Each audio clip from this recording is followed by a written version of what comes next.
Hello and welcome to the part 2 video of chapter 9. So this picks up the Brandl stuff. We talked about the fact that open market operations are the most flexible and most often used of the Fed's tools.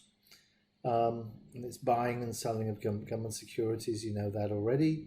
The Fed is usually is always doing open market operations in the bond market and not basically buying and selling with the government, but buying and selling government bonds with a private entity, so usually commercial banks. We've talked about these three forms of credit that the discount window represent the conventional discount window, and we've also talked about the stigma effect. The stigma effect being the fact that the secondary credit is published, which banks go and ask for the actual kind of lender of last resort type loans, and so everyone sees who they are, and that means that no one else will lend to them. So there's a kind of a stigma effect attached to that, which there really shouldn't be, but there is. So, and the stigma effect in particular came to the fore very much so during the summer of 2007. The Fed said, well, banks haven't been coming to the discount window and asking for further loans, so why haven't they been?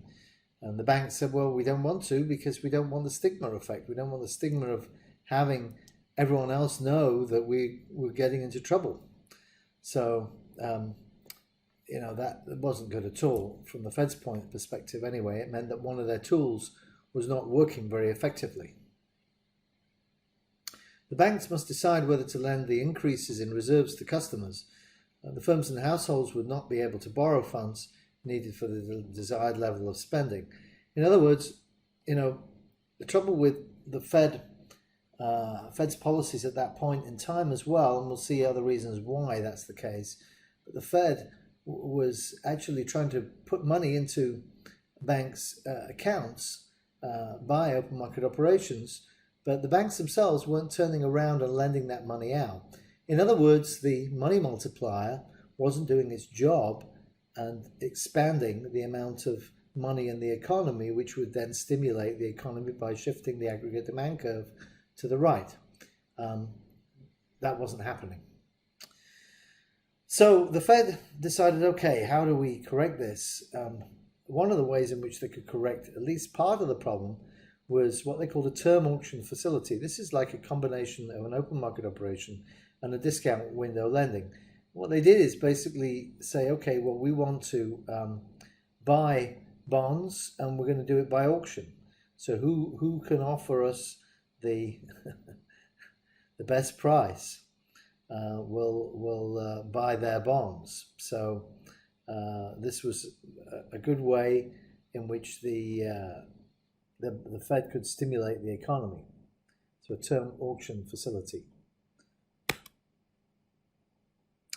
But it just wasn't the depository institutions in the Great Recession that got into trouble. Investment banks, all of them had problems. Insurance companies also didn't have a lender of last resort. One of them in particular, AIG, was a huge insurance company and was in danger of collapsing completely. So the Fed had to suddenly come up with some ways, some ideas of trying to help these other types of financial institutions as well, which are not part of its mandate. If you think about it, if they oversee the financial institution, they're not supposed to have any lending plans. So these are very unconventional. That's why this slide is headlined, as emergency lending. But the Fed ended up doing it. It had to really do it. Otherwise, there could have been some really significant collapses in financial companies, which could have ricocheted throughout the entire financial system. So the Fed created a collection of short-term lending facilities, the Term Securities Lending Facility, Primary Dealer Credit Facility, Asset-Backed Commercial Paper Money Market Liquidity Facility, such long terms. And the one thing about these, by the way, is that they're all abbreviated. So, it would be the ABC PMLF, Like, what the heck is the ABC PMLF? Well, it's the asset-backed commercial paper money market liquidity facility. In other words, it's the Fed coming in and buying short-term corporate bonds, and then lending that out to but basically injecting money into that commercial paper market so that market can freeze up, which many of those did freeze up. In fact, just last week, the Fed had to do the same thing again because that commercial paper market was freezing up yet again. Money market investor funding facility. This is money market investor companies that were also having problems at that time. Think of companies like Schwab, etc. Commercial paper funding facility, another way to lend to buy commercial paper off banks and other types of financial institutions, and thus inject more liquidity into the system. Term asset-backed securities loan facility. So this is just where the banks and other institutions could come and bring assets, trade them in for some money if they need the money to pay bills or whatever. So this is all different types of facilities which the Fed is very good at creating in times of strife, if you like. The Fed then went on with more unconventional monetary policy and embarked on what we call QE. QE is called quantitative easing. And you're probably thinking, who made this up? Well, the Japanese made it up. This comes from the Bank of Japan's actions over the past 20 years, in fact, where the Bank of Japan has been trying to stimulate the Japanese economy because their economy just was not growing at all. It was stalling consistently, and they had deflation, basically prices falling. So the Bank of Japan came in and tried to stimulate the economy, and they ran out of bullets, if you like. They ran out of ways using conventional monetary policy to do that because they pushed interest rates down to zero. So they had to think of other ways in which they could stimulate the economy. Well, they thought of quantitative easing. And basically what quantitative easing is, it's programs of purchases of things like mortgages and what we call mortgage-backed securities. These are like bundles of mortgages that have been put together and then sold like a bond. But they are, in fact, bundles of mortgages, not a bond. So QE1 went from November 2008 to March 2010. This was purchase of direct debt meaning mortgages, basically, bundles of mortgages from Fannie Mae, Freddie Mac, and the FHLB, the Federal Home Loan Banks. Fannie Mae and Freddie Mac basically are government entities that guarantee the mortgages. And by guaranteeing the mortgages, the mortgage lenders essentially will give a lot lower interest rates. And that's how in this country we have 30-year mortgages. It's because those mortgages are guaranteed by one of those federal institutions, Fannie Mae, Freddie Mac, or the Federal Home Loan banks. So the goal there in buying all these mortgage-backed securities, or MBSs, was not to reduce interest rates, because buying them, would tend to mean that the actual givers of these mortgages could then lower the interest rates, because there wasn't, money slushing around to give mortgages then. But the goal wasn't to reduce the interest rates, but to inject liquidity into those markets. Nevertheless, the experience that the Fed had was that mortgage rates fell by about a full percentage point. So the Fed then in 2010 embarked on a second QE2 project, if you like, quantitative easing 2. They bought 900 billion of treasury securities in a range of 6 to 30-year maturities. So they're buying these basically T-bills and treasury bonds from anyone who would sell them to them. So this is like a massive open market operation, if you like. QE3, Bernanke announced the tapering of quantitative easing continued and improved economic conditions. So QE3 happened, but it was scaled back. Okay, so that's described what the quantitative easing steps have been. We also talked to, by the way, this is kind of the Brandl version of reserve ratios, minimum reserve ratios, or what he calls required reserve ratios. It's saying, first of all, that it's not used. And part of the reason it's not used in many cases is because customer balances above a certain amount are often swept out of checking accounts, put into overnight accounts, paying interest. Different types of accounts. In other words, they're no longer in checking accounts. And the Fed assesses how much is in checking accounts every night, every business day night, if you like. And that determines the reserves of that particular bank. Also, the other thing that one should realize is, with ATMs, 70% of banks voluntarily have reserves that exceed that level of required reserves. In other words, they're carrying excess reserves all the time. And sorry, this slide shouldn't be there. It's come from before, and somehow I haven't got rid of it, and that one too. Please ignore it. So one of the questions we really haven't asked is, why would these conventional monetary policy tools not work? Well, there are two reasons why they wouldn't work and why they didn't work in 2008. And by the way, why they didn't work last week either. Because the Feds had to start doing some of this again, which is like QE. Someone was saying this is like QE 4 or 5. Anyway, the first reason is the financial system basically seizes up to such an extent that it becomes unable to allocate capital to productive uses. So investment spending and the economy collapse. So, the Fed noticed, for example, last week, the commercial money market, commercial paper market, so that's short-term corporate bonds, was not operating effectively. The rates, the bond prices were all over the place. So the Fed had to come in and kind of stabilize that. Second, the negative shock to the economy can lead to zero lower bound problem. The zero lower bound problem, what that means is that interest rates drop to zero, and they can't drop, officially, they can't drop any further than zero. I mean, you think about it. If a central bank pays negative interest rates, that means that it's paying you, or it's paying the commercial banks, basically, the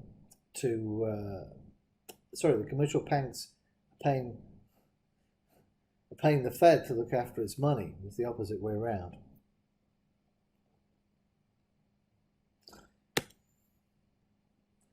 And we talked about this, but during the financial crisis, the Fed really had two sets of programs. We talked about them kind of separately already, but liquidity provision programs. So this was discount window expansion, term auction facility, because the discount window didn't work too well, and new lending programs. So that was just trying to put money into the economy. And then the kind of QE programs. The QE programs were where the Fed basically went out and bought different types of securities, but usually bonds or mortgage-backed securities. In some cases, the government actually went even further than that and ended up buying bits of companies as well. There was effective lending to some of the insurance companies where, the insurance companies were effectively bankrupt, so the Fed was kind of keeping them on life support. The Fed doing all of this has expanded its balance sheet because, it's essentially buying the assets off of troubled private concerns, troubled commercial banks and other types of entities, and also embarking on these QE programs. And you can see its balance sheet has gone from less than $1 trillion back in 2007-8 to 4.5 trillion. So its balance sheet has expanded by about 4.5 times. I think most people don't know this information, by the way. Most people don't realize that the Fed kind of came to the rescue during the Great Recession. And the Fed started to try and reverse this expansion of its balance sheet. And it was called the taper tantrum. It happened in, I think, 2016. But what happened was the financial markets went into complete kind of revulsion at the idea that the Fed would shrink its balance sheet again by selling those bonds that it had bought. In other words, kind of contracting the money supply. No one seemed to think that that was a good idea at the time. So this is more discussion really of non-conventional or unconventional monetary policy tools.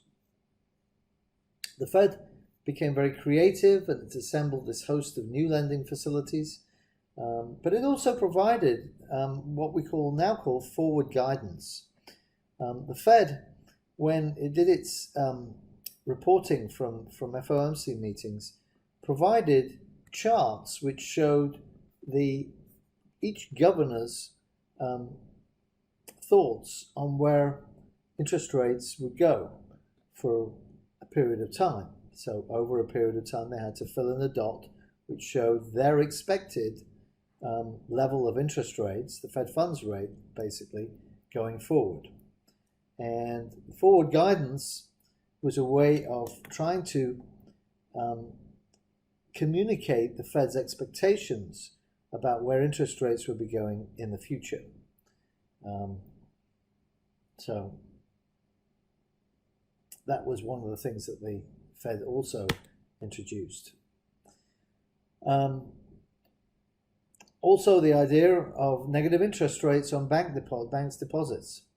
The trouble with setting negative interest rates on the bank's deposits, it's supposed to kind of work to stimulate the economy by encouraging banks to lend out the deposits they were keeping at the central bank. So this idea of reducing the interest rate on reserves so that they were negative.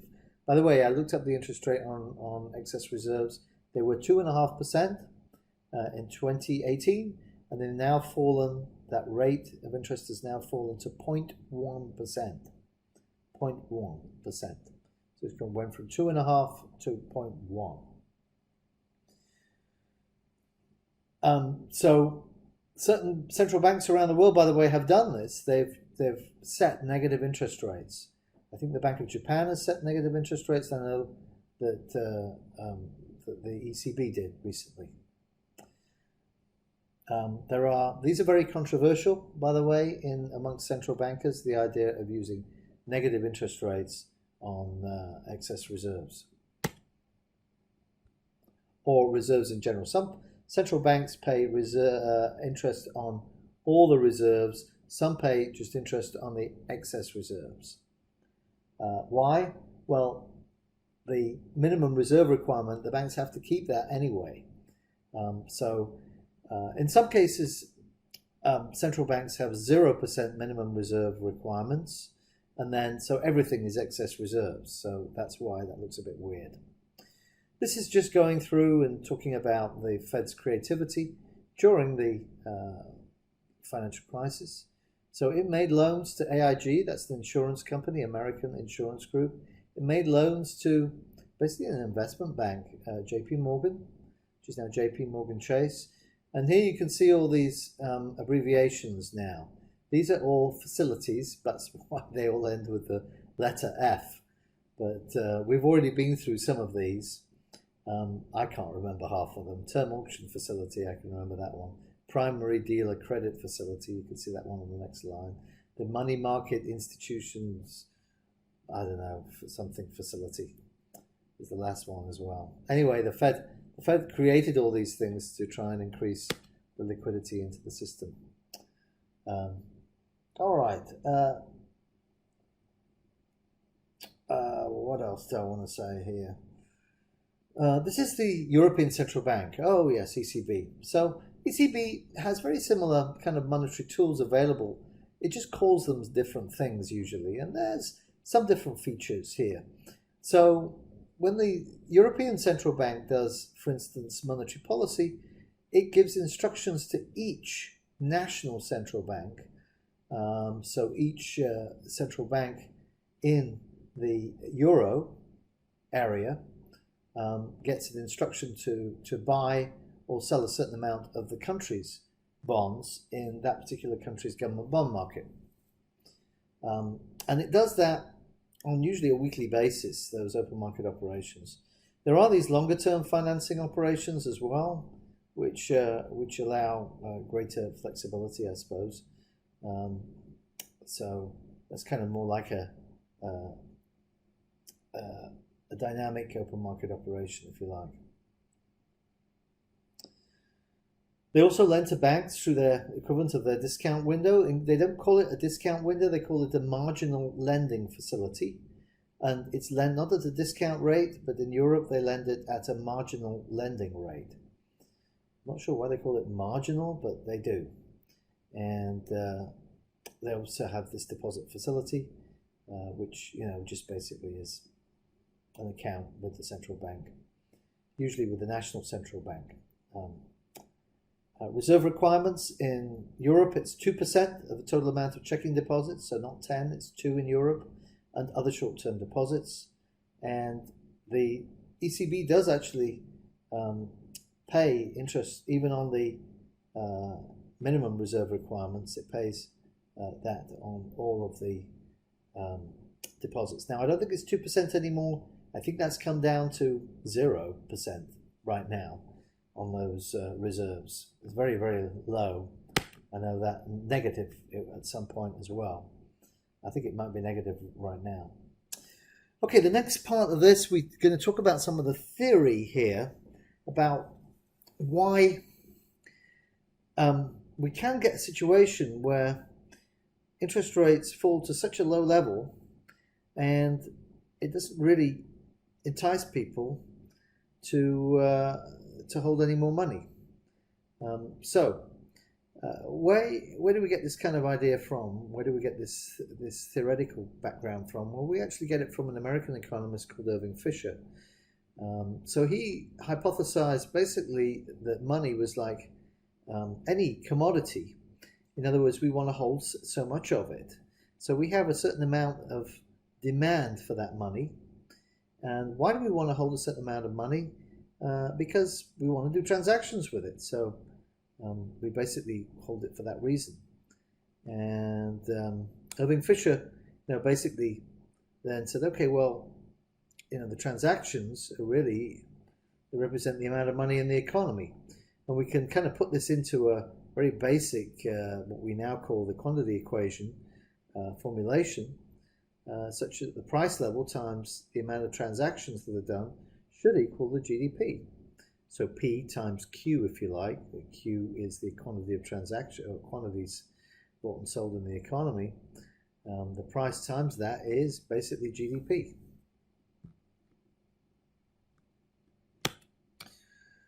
John Maynard Keynes came along after him and wrote a treatise on money.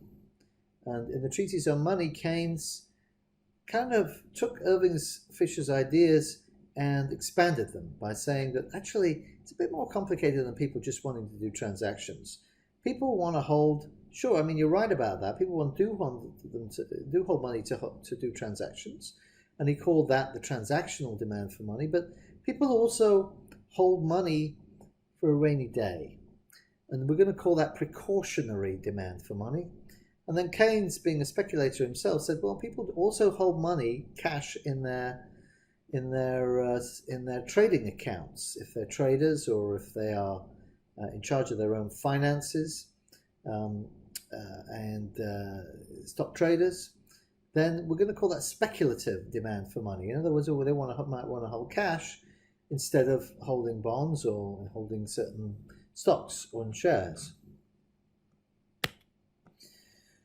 Keynes also then hypothesized, but there could be a situation where if an economy shows signs of weaknesses, businesses hold cash I mean, if surely, Keynes said if the interest rate was high enough in the economy, then people wouldn't want to hold cash, because the problem with cash is it doesn't give you any return.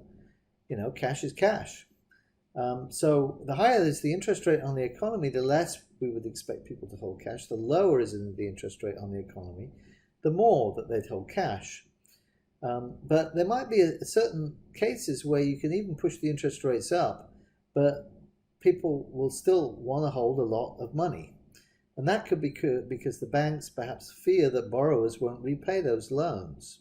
So the economy slows not because there's a lack of liquidity or lack of cash, but due to a lack of spending. So in other words, maybe if we lower interest rates, make it cheaper to borrow, then you'd expect that people would borrow more, but they borrow more, but then they don't spend that, So maybe that's what banks are doing here. By the way, Keynes called this pushing on a piece of string. In other words, you lower the interest rates thinking, oh, that'll stimulate investment. That'll mean that banks should see an increase in the number of loans that they give people coming forward and wanting to be loaned money. But it doesn't. Why? Because the banks just decide to hold on to that money. In other words, it becomes a self-fulfilling prophecy. If people think the economy is going to slow, the banks think the economy is going to be slowing, the central bank tries to stimulate the economy by giving the banks more money effectively, but the banks themselves don't want to lend it out, then it's just not going to happen. As you can see, pushing more money into the economy, of course, lowers the interest rate because there's more money slushing around, so there's less competition in order to get a higher rate. The less the money there is slushing around, the higher the rate of interest rate should be. You know that from demand for loanable funds and supply of loanable funds. So Keynes famously argues that contractionary monetary policy works to slow the economy.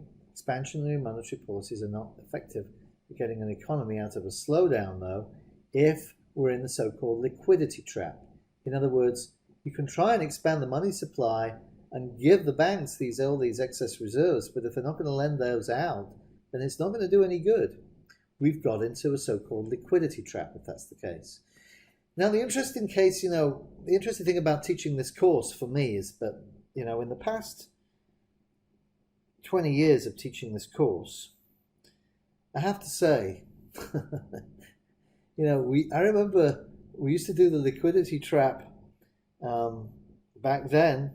It's kind of an oddity. And I would have to talk at length about what the Bank of Japan was doing, because the Bank of Japan thought that back then that there was the Japanese economy had basically gone into a liquidity trap. And I think most students weren't all that interested because it was Japan. Well, the interesting thing is that now that's not really a kind of a curiosity anymore, because we went through a liquidity trap really in the Great Recession, and now we're talking about going through the same thing again with this virus, the coronavirus. The reason why is that the Fed has lowered interest rates, but if the economy is grinding to a halt because people aren't going to work, then who's going to want to borrow money at this point to expand their business? It doesn't make sense. So you can see you're pushing on a piece of string here, in the sense that you can lower interest rates, but it's not going to increase the amount borrowed, unless it's for something like mortgages, in the housing market, but certainly not for businesses. Businesses are not going to go out and look to borrow a ton more money if the demand for their products has suddenly collapsed. That's just not going to happen. The other thing that's important here as well is monetization of public debt. So governments either cannot or does not want to sell its bonds in the open market. So sometimes you get this monetization of public debt where the government tries to get the central bank, and it's easier in developing countries for the government to do this. It just basically tells the central bank to go off and print some money and basically buy its bonds. That is monetization of public debt. So in many cases in developing countries, if a government wants to essentially expand fiscal policy, it does it by selling bonds, doing the spending, but insisting that the central bank essentially buys those bonds. So we call that monetization of public debt, because there's a debt incurred, the government's issued the bonds, but it's been really monetized because the government has insisted that the central bank buys those bonds. Why does that occur? Well, the government often may not want the outside world to know how much it needs to borrow. So effectively, it borrows it from the central bank. So it's essentially forcing the banking system to create money for the government to spend. Why does it do it? As that second bullet point says, usually it's because there's a high level of default risk. And that means the government doesn't have the finances to pay the interest on those bonds. So it kind of forces it. It knows that the market itself is not going to be too interested in buying any new issue of bonds. So it forces the financial sector to essentially buy them. The ECB's open market operations, these tenders and reserve transactions. So it has 4 different tools, these main financing operations, and then there's long-term financing, fine-tuning operations, and operations that provide structural liquidity. So those are the basic open market operation types of transactions for the ECB. As I said, long-term financing is more kind of dynamic. Main refinancing operations is, fine-tuning operations is more defensive, and they are all part of the main financing operations. And then there are operations that provide structural liquidity. These are like QE, so it's like basically buying all sorts of different types of bonds to provide liquidity into the market, usually on an exceptional basis. Those standard tenders are settled in 24 hours. Quick tenders are normally executed within 90 minutes of the announcements of the tender, and funding takes place immediately after the announcement of who has won the auction. The tenders are auctions, so it's just the English word for basically tenders. So it's like that term auction facility that the Fed has, very similar. The ECB has a deposit facility. This is just like the idea of a discount window. It's the facility available for institutions with excess funds. It allows them to put the funds on deposit with ECB and earn interest. So that's the deposit facility. The interest rate on the deposit facility is normally 100 basis points below the ECB's required minimum bid in the open market or requiring free financing operations. So there's a 2% corridor between the interest rate floor provided by the deposit facility and the marginal lending ceiling rate. That's like the discount rate. So in other words, what the Fed does is very similar to, what the ECB does is very similar to what the Fed does. It has this market rate that's in this corridor, in other words, in these limits between the deposit facility and the marginal lending rate ceiling. Marginal lending rate is like the discount rate, and the deposit facility rate is like the interest rate on excess reserves that the Fed has. So the ECB has very similar tools, but they're called different things. The minimum reserve requirements for the ECB, it's around 2% against short-term deposits. Now notice that's a lot less than the Fed's, which was 10%, and these are against short-term deposits and short-term debt securities. So those up to 2 years that the institution has issued. So it's basically the deposits it has plus any bonds it's issued, and of course that's something that's on the liability side of the bank's balance sheet as well. More than 2 years on their assets, then so liabilities, they have 0 reserve requirements on those. And that finishes up the chapter. Thank you very much for listening.